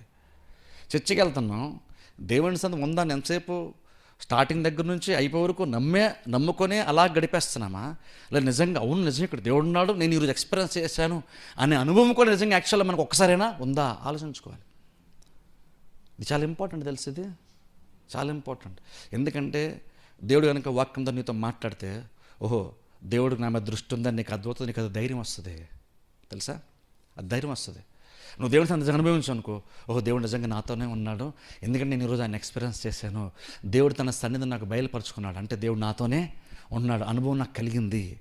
అది నీకు ఎంతో ధైర్యం ఇస్తుంది. తెలుసు, అది ఈ రెండు ఎప్పుడైతే మిస్ అవుతాయో నువ్వు చాలా ఆలోచించుకో లోతుగా. ఎందుకంటే నువ్వు ఎందుకు అనుభవించలేకపోతున్నా ఆలోచించాలి. దానికి కారణం ఏంటి? నీకు దేవుని స్వరాన్ని వినేటువంటి మనస్హృదయం లేదా దేవుడే నేను పట్టించుకోవడం మానేశాడా? అందుకే నీతో మాట్లాడలేదా? ప్రసంగం నిజంగా నేను తాగకపోతే సీరియస్గా ఆలోచించుకోవాలి మనం. ఇప్పుడు ఒకసారి పర్లేదు, నువ్వు నెల రోజులు చర్చికి వెళ్ళి కూడా కంటిన్యూగా 4 ఆదివారం నువ్వు చర్చకొచ్చు కూడా నువ్వు దేవుని సంది ఎక్స్పీరియన్స్ చేయట్లేదు అనుకుంటే, 4 వారాలు ఎక్కడ నీకు దేవుడికి నువ్వు అనుభవించలేదంటే, ఎక్కడ కూడా దేవుడు నాతో ఖచ్చితంగా పర్సనల్గా మాట్లాడడానికి కనిపించకపోతే నువ్వు చాలా సీరియస్గా ఆలోచించుకోవాలి. ఎందుకంటే దేవుడు మాట్లాడే దేవుడు. అప్పుడు మాట్లాడదంటే ఆయన వదిలేశాడా? అందుకు నాతో ఆయన మాట్లాడడం మానేశాడు, నన్ను పట్టించుకోవడం మానేశాడు కాబట్టి నాతో మాట్లాడలేదా? లేదనుకుంటే నేను వెళ్ళని స్థితిలో నేను ఒకవేళ ఉంటున్నానా? ఆయన సంది ఎందుకు ఎక్స్పీరియన్స్ చేయలేకపోతున్నాను? ఆయన తనతో నాకు బయలుపరచుకోవడం మానేశాడా? లేదు నేను అనుభవించలేకపోతున్నాను? ఆలోచించుకోవాలి. అది చాలా ఇంపార్టెంట్. అది తరచుగా నీకు జరగకపోతే నువ్వు ఎంతలాగా భయపడాలి. ఎంతలాగంటే అర్పించడానికి ఏమీ లేదు కాబట్టి వాళ్ళకి నిరీక్షణే లేదు, దేవుని దగ్గరికి వెళ్ళలేరు. దేవుని దగ్గరికి వెళ్ళకపోతే ఎలా తెలుసుకుంటారు వాళ్ళు కొన్ని విషయాలు? దేవుడు నా పక్షంలో ఎలా తెలుస్తుంది? దేవుడు నాతో మాట్లాడితే తెలుస్తుంది. లేదనుకుంటే దేవుడు నేను చర్చకొచ్చినప్పుడు దేవుడు తన సన్నిధిని బయలుపరుచుకుంటే నాతో ఉండడం నాకు అర్థమవుతుంది. ఈ రెండూ లేకపోతే క్రైస్తవ జీవితాన్ని ఎలా మనం జీవిస్తాం? దేవుడు వాస్తవం అయితే, దేవుడు నిజంగా ఎక్స్పీరియన్స్ చేయగలిగితే, ఈ రెండూ లేకపోతే ఖచ్చితంగా చాలా పెద్ద ప్రాబ్లమే. ఎప్పుడో ఒకసారి నువ్వు అనుభవించలేకపోతే పర్వాలేదు, కానీ 4 వారాలు గడిచిపోయిన సరే ఇంకా ఒక్కసారి కూడా నేను నిజంగా దేవుని ఎక్స్పీరియన్స్ చేస్తాను నీలో నీకు అనిపించకపోతే నువ్వు చాలా డేంజరస్ సిట్యువేషన్లో ఉన్నాను అర్థం. ప్రసంగం కూడా నువ్వు తరచుగా ప్రసంగాల నుండి కూడా దేవుడు నాతో మాట్లాడు అన్న ఫీల్ నీకు నిజంగా లేకపోతే కనుక, అంటే నిజంగా దేవుడు నీతో మాట్లాడకపోతే, నువ్వు ప్రసంగం విన్నావు, బైబిల్ ఏదో కొన్ని ఎక్స్ప్రెషన్ విన్నావు, కానీ దేవుడు నిజంగా నాతో మాట్లాడిన ఎక్స్పీరియన్స్ నిజంగా లేకపోతే ఒక 3-4-5 వారాలు గడిచినా సరే నువ్వు చాలా సీరియస్గా ఆలోచించుకోవాలి ఎక్కడ ప్రాబ్లం ఉందని. ఎందుకంటే దేవుడు మాట్లాడలేదంటే నేను వదిలేసి ఉంటాడు, లేదంటే నువ్వు దేవుని స్వరాన్ని వినలేనంత దూరంగా నువ్వు ఉన్నావు, లేదంటే స్వరం వినడమే నీకు అలవాటు తప్పిందేమో. ఆ నిశ్చిత ఖచ్చితంగా అప్పుడు మనకు ఉండాలి. ఇక్కడ యాజకులు ఎందుకు ఇక్కడ 7 మంది దేవుడు అంగలార్చి ఎందుకు చెప్తున్నాడంటే, ప్రజలపై నిశ్చిత లేకుండా పోయిన సిచ్యువేషన్లో వాళ్ళు ఉన్నారు. ఒక భౌతికమైన సమస్య వల్ల ఇప్పుడు దేవుని దగ్గరికి అర్పణలు తీసుకెళ్లారు. అర్పణలు తీసుకెళ్ళలేకపోవడాన్ని బట్టి వాళ్ళకు దేవుడి గురించి వాళ్ళు ఏమీ తెలుసుకోలేదు. దేవుడు అసలు ఏమనుకుంటున్నాడు మా గురించి అన్నది కూడా వాళ్ళు తెలుసుకునేటువంటి అవకాశం కూడా లేకుండా పోయింది. అంత పెద్ద ప్రాబ్లం ఇజ్రాయెల్ ప్రజలకు ఇప్పుడు వచ్చేసింది. సరే, ఇదంత పెద్ద ప్రాబ్లం మారిపోయింది. తినడానికి తినలేదు కాబట్టి ప్రాబ్లం కాదు, అంతకంటే పెద్ద ప్రాబ్లమే ఇప్పుడు వీళ్ళకి వచ్చేసింది. అందుకే ఇప్పుడు యాక్చువల్గా ఇప్పుడు ఏం చేయాలి? వీళ్ళు యాక్చువల్గా ఏం చేయాలంటే బేసిక్ ఇక్కడ ఏం చెప్తున్నాడంటే, ఏమన్నాడంటే యోగులు ఏం చెప్తున్నాడంటే, దేవునికి మీరు మొరపెట్టండి అంటున్నాడు. దేవునికి మొరపెట్టండి. పశువులకు మొరపెట్టడం తెలుస్తుంది, సృష్టికి తెలుస్తుంది, కానీ మనుషులు మనకే చాలా కొన్నిసార్లు కఠినమైపోతాం. దేవుని మొరపెట్టే విషయంలో, దేవుని వైపు తిరిగి చూసే విషయంలో మనమే చాలా చాలా కఠినంగా చాలా సందర్భాల్లో మనం మారిపోతాం. మీకు తెలుసా, యోనా గ్రంథంలో మనం చూసినప్పుడు అక్కడ తీర్పు వచ్చేస్తుందని చెప్పినప్పుడు, ఇంకో త్వరలోనే తీర్పు వచ్చేస్తుంది, మీ పని అయిపోయిందని యోనా చెప్పేశాడు. కానీ రాజు ఆజ్ఞాపించాడు, అందరూ ఉపవాసం ఉండాల్సిందే, పశువులతో సహా ఉపవాసం ఉండాల్సిందే. ఎంత సీరియస్గా దేవుని గురించి ఆలోచించడం మొదలెట్టి ఒకసారి ఆలోచించండి. దాని తీవ్రత అర్థమైంది. ఒక అన్య రాజుకి దాని తీవ్రత అర్థమయ్యి ఆయన యోనాను తిట్టుకోలేదు, లేదా దేవుని తిట్టుకోలేదు. మేము బాగానే ఉన్నాం కదా, ఆయన కవర్ చేసిన ప్రయత్నం చేయలేదు, లేదంటే తప్పు ఎవరి మీద నెట్టేసే ప్రయత్నం చేయలేదు. సిన్సియర్గా ఆజ్ఞాపించాడు. నినివే పట్టణపు రాజు ఆజ్ఞాపించాడు, అందరూ ఉపవాసం ఉండాల్సిందే, పశువులను కూడా ఉపవాసం పెట్టేయండి అన్నాడు. అందరూ గోనెపట్ట కట్టుకోవాల్సిందే, ఉపవాస దినాన్ని అందరూ ఆచరించాల్సిందే రూల్ పెట్టేశాడు ఖచ్చితంగా. అంటే అది పశువులను కూడా ఉపవాస పెట్టడంతో ఏం చెప్తుందంటే దాని సీరియస్నెస్ అర్థమైంది. వాళ్ళంతా తీవ్రమైన పరిస్థితులు అప్పటికి ఉన్నారు అర్థమైంది. అందుకనే ఆ ఉపవాసమును పాటించాలని ఆజ్ఞాపించాడు. ఇప్పుడు ఏమవుతుందంటే లోపల వాళ్ళు ఎంత తీవ్రంగా దేవుణ్ణి కోరుకుంటున్నారో ఉపవాసం ద్వారా వాళ్ళు తెలియజేశారు. ఆ రోజున ఉపవాసం ద్వారా అసలు బయట ఉపవాసం ఉన్నారన్నది కాదు, ఉపవాసం అన్నది కాదు, లోపల వాళ్ళకి ఎటువంటి ఆలోచన ఉందో, ఎటువంటి వైఖరి ఉందో దాన్ని బహిరంగంగా క్రియారూపంగా భౌతికంగా వాళ్ళు ఉపవాసం ద్వారా వాళ్ళు ఎక్స్ప్రెస్ చేశారు. పశువులు కూడా భోజనం పెట్టడం మానేసి గోనె బట్ట కట్టుకుని అందరూ సైలెంట్గా కూర్చొని ఆలోచించడం ఉన్నారు. చూసి ఉపవాసం అండి అదేం చేస్తున్నారు, వాళ్ళ లోపల వాళ్ళు దేవునికి ఎంత ప్రయారిటీ ఇవ్వడానికి రెడీ అయ్యారో అది భౌతికంగా వాళ్ళు దాన్ని ఆ రోజున దేవునికి తెలియజేశారు. దేవుడు చేస్తాన తీర్పు నుండి వాళ్ళని అందుకని దేవుడు తప్పించాడు. ఇక్కడ కూడా చూడండి, పశువులను కూడా ఉపవాసం పెట్టించాడు రాజు. ఒకసారి ఆలోచించండి, పశువులను కూడా ఉపవాసం పెట్టించాడు. దాని సీరియస్నెస్ అర్థమైంది. కానీ మనుషులు నార్మల్గా చాలా సందర్భాలు ఇలాంటివి వచ్చినప్పుడు ఏంటండి ఇది, మనం బాగానే ఉన్నాం కదండి, దేవుడు ఎందుకండి ఇలాగ కొన్నిసార్లు మనం అంటూ ఉంటాం. అంటాను యాక్చువల్ ఆ టైంలో నువ్వు తప్పు ఎవరి మీద నెట్టేయద్దు, లేదంటే దేవుడు నీకు అన్యాయం చేసేటని అనుకోవద్దు. నువ్వు సిన్సియర్గా దేవుని దగ్గరికి నువ్వు వెళ్ళిపోయి దేవుని కాలం పడిపోవడం సింపుల్గా చెప్పాలంటే. ఇక్కడ అదే దేవుడు ప్రజల నుంచి అదే కోరుకుంటున్నాడు. మీరు ఉపవాసం మీరు ఆచరించండి, మీరు అందరూ మొర్ర పెట్టండి, నాకు స్వరం వినిపించండి అంటున్నాడు. చాలా సందర్భాలు ప్రాబ్లమ్స్ వచ్చినప్పుడు ఎంతసేపు మనలో మనం బాధపడతాం. మన బాధ, మన అంగలార్పు దేవుని తట్టు కాకుండా మన తట్టే ఉంటుంది. చాలా సందర్భంలో ఈ సిచ్యువేషన్ ఉన్నది మనముగా బాధపడుతున్నాం, అంతేగాని దేవుని తట్టు యాక్చువల్గా తిరగట్లేదు. చాలామంది క్రిస్టియన్స్ ప్రాబ్లం వచ్చినప్పుడు ఆ ప్రాబ్లం వచ్చినందుకు తమను తాము బాధపడతారు. అంటే ఆ ప్రాబ్లమ్స్ ఉన్నందుకు బాధపడుతున్నారు తప్ప అది తిరిగి ఎలాగో ఏదో రకంగా దేవుని ద్వారా మళ్ళీ పైకి రావాలి, సరి చేసుకోవాలని దేవుని తట్టు తిరిగి అంగలార్చట్లేదు. బాధలు ఉన్నందుకు వాళ్ళు చూసుకొని, వాళ్ళ స్థితిని చూసుకొని వాళ్ళు అంగలార్చుకుంటున్న వాళ్ళు కూడా చాలామంది క్రిస్టియన్స్ ఉంటారు. అలా కాదు, ఆ ఏడుపు ఆ దుఃఖం వల్ల యూజ్ ఏమీ ఉండదు. నిన్ను చూసుకొని బాధపడితే కూర్చో యూజ్ ఏమీ ఉండదు. కానీ అదే సిచ్యువేషన్లో కనుక నువ్వు దేవుని తట్టు తిరిగి నువ్వు మొర్రపెట్టు, దేవుని వైపు తిరిగి అంగలార్చు, అప్పుడు నీకు ప్రాబ్లం సొల్యూషన్ ఖచ్చితంగా దొరుకుతుంది. నిన్నే పట్టిన ప్రజలు అదే చేశారు. వాళ్ళు దేవుని తట్టు తిరిగి వాళ్ళు దేవుని మొరపెట్టారు. నువ్వు తీర్పు వచ్చేస్తున్నాను, మనం అందరూ చచ్చిపోతామంట అని కనుక బాధపడుతూ కూర్చుంటే ఆ బాధ వాళ్ళ తట్టు వాళ్ళు పెట్టుకొని బాధపడుతూ కూర్చుంటున్నారు. వాళ్ళ గురించి వాళ్ళు ఆలోచించుకొని బాధపడుతున్నట్టు. కానీ నిన్నే ప్రజలు అలా కాదు, దేవుని గురించి ఆలోచిస్తూ బాధపడ్డారు. అది ఇంపార్టెంట్. దేవుడు ఇక్కడ యోవేలు ద్వారా అదే చెప్తున్నాడు. మీరు దేవుని వైపు చూస్తే మీరు మొరపెట్టండి. ప్రాబ్లమ్స్ ఉన్నాయి కదని మొరపెట్టడం కాదు, దేవుని వైపు చూస్తే మీరు మొరపెడితే మీ ప్రాబ్లమ్ సొల్యూషన్ దొరికే ఛాన్స్ ఉంటుంది. ఎందుకని యెహోవా దినము వచ్చేస్తుంది. ఇప్పుడు యెహోవా దినం కూడా చిన్న సింపుల్ ఎక్స్ప్లెయిన్స్ ముగించేస్తాను. యెహోవా దినం మనం లాస్ట్ టైం కొంచెం చెప్పాను, ఇప్పుడు కొంచెం ఎక్కువ చెప్తాను. యెహోవా దినం అన్నప్పుడు ఇప్పుడు చూడండి, ఇది ప్రాబ్లం ఏంటంటే వీళ్ళకి ఇజ్రాయెల్ ప్రజల ప్రాబ్లం ఏంటంటే బైబిల్లో ఇంతకుముందు కొన్ని గ్రంథాల్లో మనం చూస్తాం. అంటే ఈ గ్రంథంలో చూసినప్పుడు యెషయా గ్రంథంలో అలా చూస్తే యెహోవా దినం అన్నప్పుడు అది 2 రకాల అర్థాలు వచ్చింది. ఒకటేంటంటే యెహోవా దినం అంటే ఏం చెప్పాను నేను, యెహోవా దినం అంటే అర్థం ఏంటంటే దేవుడు తను తానుగా బలంగా బయలుపరుచుకునేటువంటి ఒక సందర్భము, దినము లేదా కాలం అని అర్థం. యెహోవా దినం అంటే అర్థం ఏంటంటే చెప్పిన ఒకసారి జ్ఞాపకం చేస్తాను. వీళ్ళు ఏంటంటే అంతా మాదే, అన్నీ మా రోజులే, అన్నీ మావే అనుకుని హ్యాపీగా బతికేస్తున్నారు, దేవుని పట్టించకుండా బతికేస్తున్నారు. ఇప్పుడు దేవుడు వచ్చి అంటున్నాడు యెహోవా దినం ఒకటి రాబోతుంది. అర్థం ఏంటంటే ప్రతిసారి మీద టైం అనుకుంటున్నారు, మీ టైం అయిపోతుంది, నా టైము వస్తుంది, నేనేంటో బలంగా బయలుపరిచిన టైం ఒకటి రాబోతుందని దేవుడు చెప్పాడు. అది యెహోవా దినం బైబిల్లో పేరు. అది యెహోవా దినం అన్న మాట బైబిల్లో చాలా సందర్భాల్లో ఉంటుంది. వేరే వేరే అధ్యాయాల్లో కూడా మాట వేరే వేరే గ్రంథాల్లో కూడా ఉంది. యెషయా గ్రంథంలో కూడా అలా ఉంటుంది. ఇప్పుడు చూడండి, యెహోవా దినం అన్నప్పుడు కొన్ని సందర్భంలో పాజిటివ్గా ఉంది.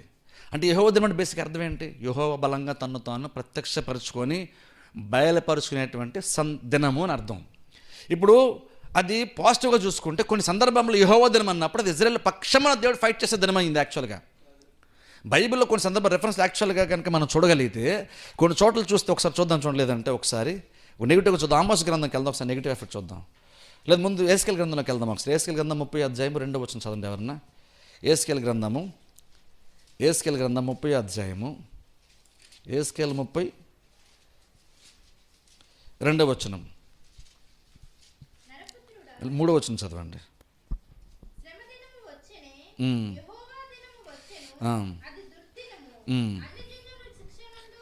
సరే చూడండి, యెహోవా దినం వచ్చేనే అది దుర్దినము. ఎవరికది? అన్యజనులు శిక్ష నొందు దినము. చూడండి, ఇక్కడ యెహోవా దినం అన్నప్పుడు దేవుడు బలంగా తను తాను ప్రదర్శించుకునేటువంటి ఒక దినం అది. కానీ బైబిల్లో కొన్ని సందర్భాల్లో ఏంటంటే యెహోవా దినం అనగానే ఇజ్రాయెల్ ప్రజలకు ఏం గుర్తొచ్చేదంటే, ఇంతకుముందు యెహోవా దినము అని దేవుడు మాట్లాడినప్పుడు అన్యజనులందరికీ తీర్పు తీర్చాడు, అన్యజనులకు వ్యతిరేకంగా మనకి అనుకూలంగా దేవుడు మనకు సపోర్ట్ చేస్తూ యెహోవా దినం దేవుడు ప్రకటించుకున్నాడు. కాబట్టి యెహోవా దినం అనగానే ప్రతిసారి వాళ్ళకి నెగిటివ్గా గుర్తురాదు, పాజిటివ్ కూడా గుర్తు వస్తుంది వాళ్ళకి. ఎందుకంటే గతంలో ఇక్కడ కూడా చూడండి, యెహోవా దినం అంటే ఎవరికి? అన్యులకి ఇది ఇబ్బందికరమైన దినం అని ఇక్కడ బైబిల్ మనం యేస్కేల్ గ్రంథం చూస్తున్నాం. కానీ స్పెసిఫిక్ యోవేల్ గ్రంథంలోకి వస్తారు, యెహోవా దినం అన్నప్పుడు ఇది అన్యులకి ఇబ్బంది, మనకి మంచిదే అని కాదు. ఇక్కడ ఇప్పుడు ఏంటంటే అన్యులకి సంగతి కాదు, ఇప్పుడు వీళ్ళకి దుర్దినం, అది వీళ్ళకి దుర్దినం. అది వాళ్ళు అర్థం చేసుకోవాలి, కొన్నిసార్లు దేవుడు మనతో మాట్లాడుతున్నప్పుడు అది ప్రపంచంతో మాట్లాడుతున్నాడు అనుకుంటాం. యెహోవా దినం అనేసరికి బేస్ 2 మీనింగ్లు వస్తుంది. అప్పుడు వీళ్ళు కూడా ఏమనుకోవచ్చు, ఇవన్నీ యోవేలు అలాగే చెప్తాడులే, మనకేం కాదు, దేవుడు మన పక్షానే ఉంటాడు. నేను ప్రతిసారి అబద్ధ బోధకులు ఉంటారు కదా చాలామంది బోధకులు, వాళ్ళు కూడా మనుషులకు అనుకూలంగా మాడతారు. యెహోవా దినం అంటే వాళ్ళకి ఏం గుర్తు వస్తుంది, దేవుడు మన పక్షానే ఉంటాడు, మనకి ఇప్పుడు ప్రాబ్లం వచ్చింది, ఈ ప్రాబ్లం వ్యతిరేక దేవుడు ఫైట్ చేస్తాడు అని బహుశా వాళ్ళు అపోహపడచ్చు. ఎందుకని ఒక ప్రాబ్లం వచ్చింది కదా ఇప్పుడు మనకి, ఈ ప్రాబ్లంలో మనకు తిన్నప్పుడు తిండి దొరకలేదు, జంతువులు కూడా దీన్ని మొరపెడుతున్నాయి, ఇప్పుడు దేవుడు మన పక్షాన పోరాడతాడేమో, యెహోవా దినం అంటే అదే కదా అని బహుశా వాళ్ళు అనుకుంటారు. కానీ యాక్చువల్ యెహోవా చెప్తున్నాడు, యెహోవా దినం అంటే సార్ మీకు అనుకూలంగా ఉండే దినం కాదు, మీకే వ్యతిరేకంగా దేవుడు వస్తున్నాడు, ఎవరికి ఇబ్బంది కాదు, మీకే ఇబ్బందికర పరిస్థితి వచ్చే అవకాశం ఉంది. ఏం చేయాలి ఇప్పుడు? ఆ దినం రాబోతుంది ఏం చేయాలి? మొరపెట్టాలి, దేవుని వాళ్ళు బ్రతకాలి. ఎందుకంటే దేవుడు తప్ప ఈ సిచ్యువేషన్ వాళ్ళకి యాక్చువల్ నిరీక్షణే లేనటువంటి ఒక దినము, ఒక సందర్భం. మంచి విషయం ఏంటో తెలుసా, ఎంతకాలం సరే సిచ్యువేషన్ ఎలా ఉన్నా సరే ఇంక నువ్వు దేవుని మీద ఆధారపడితే ఒక నష్టం వచ్చినా నీకు అంత ఎక్కువ నష్టం రాకుండా దేవుడిని ఖచ్చితంగా కాపాడతాడు. అది దేవుని యొక్క మంచితనం. ఇప్పుడు ప్రాబ్లం ఎలాగ వచ్చేస్తుందని అనుకుంటే దేవునితో తిరగడం వల్ల యూజ్ ఏముంటుంది చెప్పండి. ఇప్పుడు యోవేలు గ్రంథంలో ప్రాబ్లం ఎలాగ వచ్చేస్తుంది అనుకున్నప్పుడు దేవునితో తిరిగితే యూజ్ ఏంటంటే, దేవునితో తిరిగితే వచ్చే నష్టం భయంకరంగా రాకుండా దేవుడు వాళ్ళని కాపాడు. ఎందుకంటే దేవుడు తప్ప ఎవరు ఈ సిచ్యువేషన్లో వాళ్ళని కాపాడలేరు, దేవుడే కాపాడగలుగుతాడు. వాళ్ళ కరువు ఇవన్నీ సమస్యలు తీర్చాలంటే దేవుడు తప్ప ఎవరి వల్ల కూడా కాదు. అందుకే చూడండి, నిజంగా ఆ సిచ్యువేషన్లో ఇజ్రాయెల్ కూడా వెళ్ళిపోయారు. అందుకనే యోవేలు అంటున్నాడు, దేవుని వైపు తిరిగి మొరపెట్టండి, అంగలార్చండి, ఏడవండి, దేవునితో తిరగండి. పశువులు ఏడుస్తున్నాయి, సృష్టి ఏడుస్తుంది, భూమి పొలం దేవునికి మొర్ర పెడుతున్నాయి. మీరు కూడా మొర్ర పెడితే దేవుడు మిమ్మల్ని కాపాడతాడు. దేవుడు కాపాడతాడు, ఖచ్చితంగా కాపాడతాడు. దేవుడు ఖచ్చితంగా కాపాడతాడు. అంటే ఒక రంగా చెప్పాలంటే సృష్టి అంతటి మీద కొన్ని సందర్భాల్లో ఇక్కడ జరుగుతున్న విపత్తులు, కరువులు, కాటకాలు అన్నిటి కూడా కారణం బేసిక్గా చాలా సందర్భాలు ఎవరంటే మనుషులుగా మనమే. మన సృష్టి ఏదో జరిగిపోతుంది అనుకోండి, సృష్టి ఏం జరగట్లేదు, మనుషులు మనం కరెక్ట్గా హ్యాండిల్ చేయట్లేదు. మన స్వార్థంగా మనుషులు అత్యాశకి పోయి ఏంటేంటో చేస్తారు కాబట్టి సృష్టిలో ఉన్న ప్రాబ్లమ్స్ వస్తున్నాయి. కానీ దేవుడు మనిషికి బాధ్యతనిచ్చాడు. ఈ సృష్టి యాక్చువల్ ఇప్పుడు మనకి ఎంత మేలు చేస్తుంది, అంతకన్నా ఎక్కువ మేలు యాక్చువల్గా మనకు జరగాలి. యాక్చువల్గా సృష్టి ద్వారా, ప్రకృతి ద్వారా మనకి ఎక్కువ మేలే జరగాలి యాక్చువల్గా. ఇప్పుడు ఎంత మేలైతే ఈ సూర్యుడి ద్వారా, చంద్రుడి ద్వారా, వర్షం ద్వారా, వీటి ద్వారా మనం అనుభవిస్తున్నాం ప్రకృతి ద్వారా, ఇది చాలా వరకు బెటరే. కానీ దేవుడు నిర్ణయించినటువంటి స్థాయిలో అయితే అది జరగట్లేదు యాక్చువల్గా, ఇంకా బెటర్గా జరగాల్సింది యాక్చువల్గా. కానీ బైబిల్ చెప్తున్న మాట ఏంటంటే, ఓ టైం వచ్చినప్పుడు, తర్వాత యెషయా యాక్చువల్గా కూడా అది కూడా ఉంటుంది, ఓ టైం వచ్చినప్పుడు అదంతటి దేవుడు అంట నూతన పరుస్తున్న బైబిల్ ఉంది, నూతన పరుస్తాడంట. కొత్త ఆకాశము, కొత్త భూమి, అది ఎంత బెటర్గా ఉంటుందని బైబిల్లో దృష్టాంతంగా దేవుడు పోల్చాడంటే, సింహము ఏనుగు కలిసి, సింహము గొర్రె కలిసి ఒకే చోట మేత మేస్తాను బైబిల్ ఉంటుంది. అంటే పెద్ద ఇబ్బంది, ప్రెషర్స్, ఒత్తిళ్ళు, ఈ రకమైన కాంపిటీషను, యుద్ధాలు లాంటి బేసిక్గా ఏమీ లేనంత సమాధానంతో కూడా అంత మంచి అద్భుతమైనటువంటి ఒక భూమిని, సృష్టిని దేవుడు త్వరలో చేయబోతాడంట. అంటే దేవుని యొక్క ఆలోచన అంత బెటర్గా ఉంది. ఒకసారి ఆలోచించండి, ఇదే అంత బెటర్గా ఉంటే దీన్ని మొత్తం నూతనంగా మార్చేస్తే ఆ సృష్టి, ఆ భూమి, ఆ ఆకాశము, అదంతా ఇంకెంత బెటర్గా ఉంటుందో ఒకసారి ఆలోచించండి. ఆ సృష్టి, దేవుడు అంత బెటర్గా మన గురించి ఆలోచన చేస్తున్నాడు. కాకపోతే మనమే దేవుని కాదంటున్నాం కాబట్టి ఇన్ని ప్రాబ్లమ్స్ మనకి వచ్చేస్తున్నాయి.